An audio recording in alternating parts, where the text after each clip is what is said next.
Listen to me for a moment before you scroll away. I'm not here to scare you, and I'm not here to lecture you.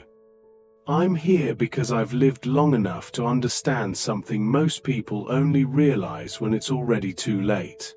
My name is John. I'm 70 years old, and for most of my life, I treated my health like it was an unlimited resource. I acted like my body was something I could push forever, something that would always bounce back.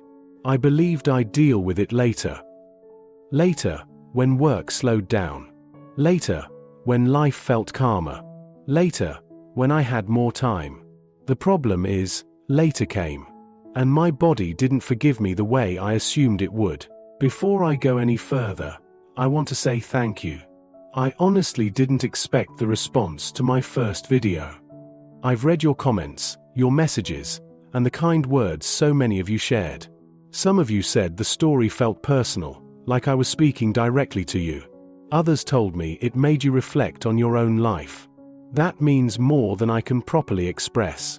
At this stage of my life, knowing that my experiences can help even one person gives this new purpose, and I'm grateful you're here again. When you're young, health feels invisible. You don't wake up thinking about your heart, your lungs, your blood pressure, or the way stress quietly piles up in your chest. You wake up thinking about deadlines, ambitions, money, responsibilities, and expectations. That was me. I grew up believing that a man's worth was measured by how hard he worked, how much he provided, and how much he could endure without complaining. Rest felt lazy. Slowing down felt like weakness. Taking a day off felt like falling behind. I thought strength meant pushing through pain, ignoring fatigue, and proving that I could outwork everyone else in the room. I started working full-time in my early 20s, and from that moment on, my life became a constant race. I chased promotions. I chased financial security. I chased the feeling of being needed. I worked long hours, skipped meals, grabbed fast food on the go, drank too much coffee, slept too little, and told myself it was all temporary. I promised myself I'd focus on my health someday. I'd exercise someday. I'd eat better someday. I'd slow down someday.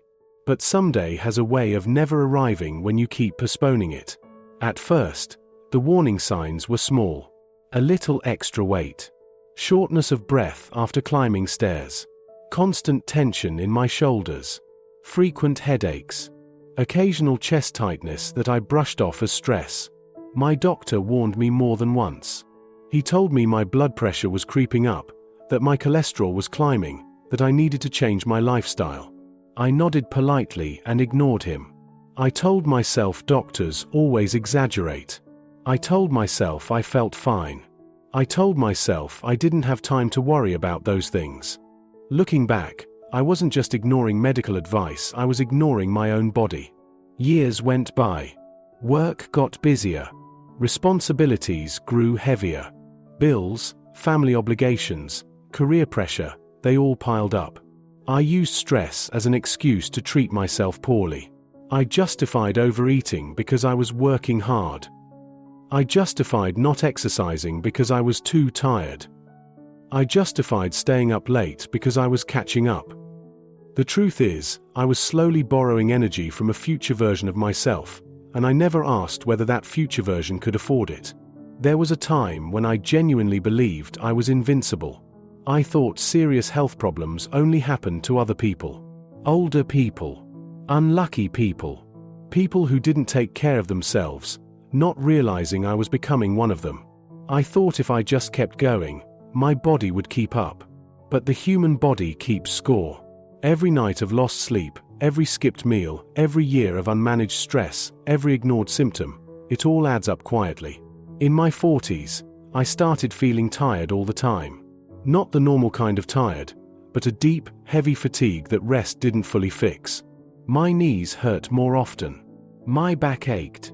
I found myself getting winded doing simple tasks. Still, I brushed it off. I told myself it was just age. I told myself everyone slows down. I told myself it was normal. What I didn't realize was that normal doesn't always mean healthy. In my 50s, things worsened.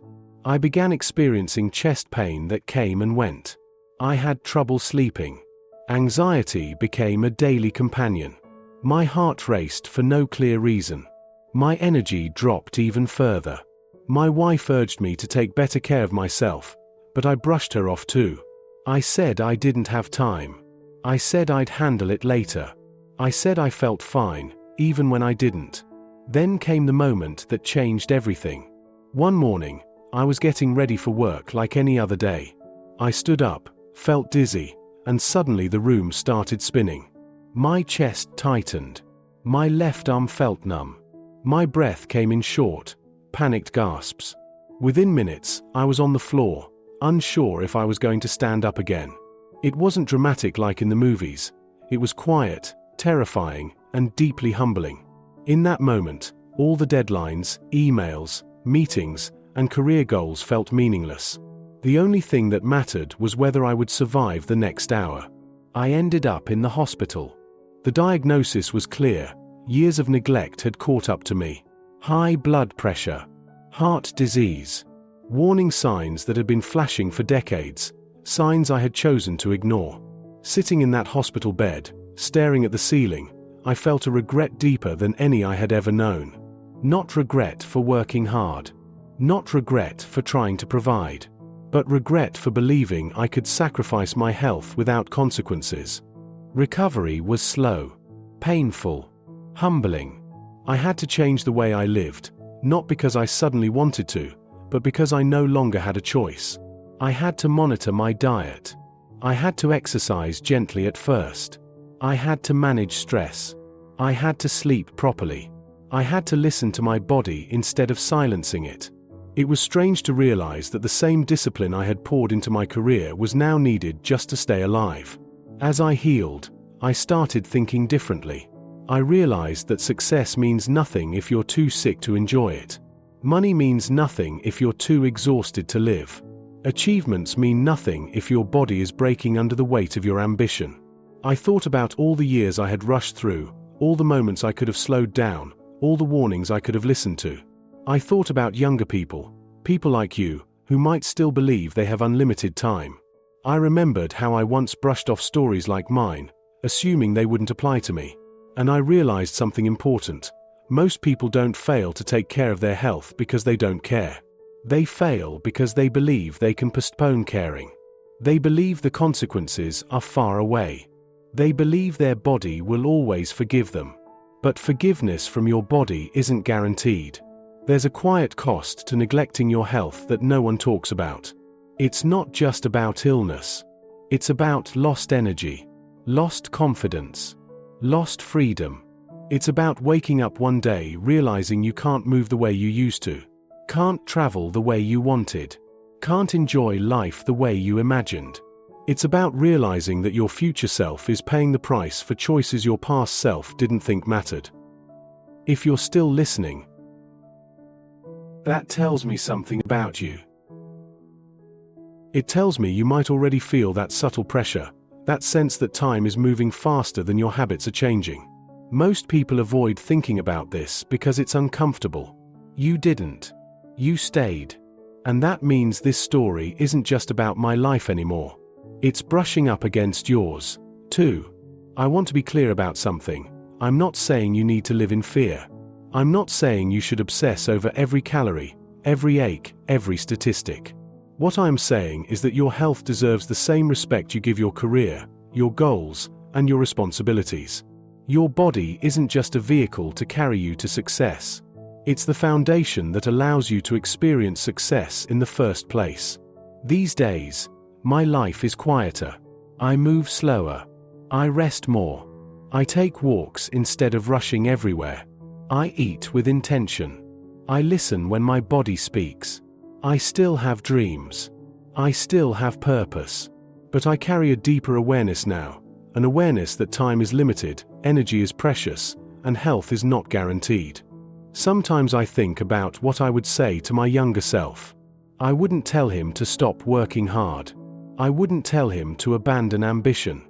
I would tell him this: don't treat your health like something you can fix later. Don't wait for pain to teach you what prevention could have taught you gently.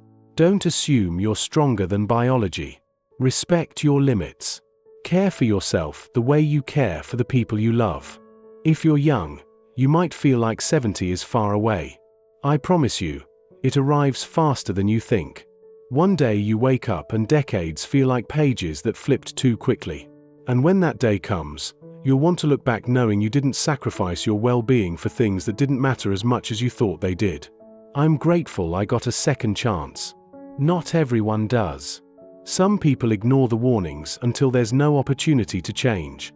Some people never slow down long enough to realize what they're losing. If my story can serve any purpose, I hope it's this: to remind you that your health is not something to gamble with. It's not something to postpone. It's not something to fix only after it's broken. Take a walk. Drink water. Rest when you need to. Go to the doctor. Manage your stress. Breathe. Laugh. Sleep. Protect your energy. Protect your heart, literally and metaphorically. Because your future self will live inside the consequences of what you choose today. I'm 70 years old. I don't have unlimited time left. But I have enough time to say this honestly: taking care of yourself isn't selfish. It's responsible. It's wise. It's loving, to yourself and to the people who want you here longer. Time is ticking. And your health is one of the most valuable things you'll ever own.